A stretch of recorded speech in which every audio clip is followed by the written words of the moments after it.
Di tahun 2024 ini, KONI Palembang mengagendakan penyelenggaraan Pekan Olahraga Kota Palembang. Rencananya Pekan Olahraga Kota Palembang ini akan dilaksanakan pada akhir tahun atau di antara rentang waktu bulan Oktober hingga Desember mendatang.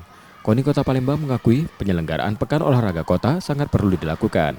Pasalnya ajang Porkot ini menjadi wadah bagi KONI Kota Palembang untuk menguji kemampuan hingga membina atlet cabur potensialnya.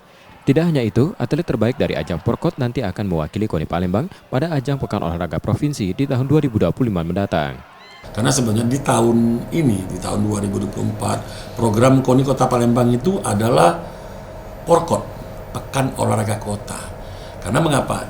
Porkot di tahun genap, Porprov di tahun ganjil. Maka hasil dari Porkot ini akan kita proyeksikan ke Porprov. Nah justru itu di tahun ini insya Allah kita tetap laksanakan Porkot.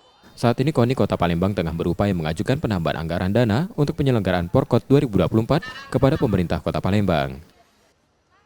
Nur Muhammad, Kompas TV, Palembang, Sumatera Selatan.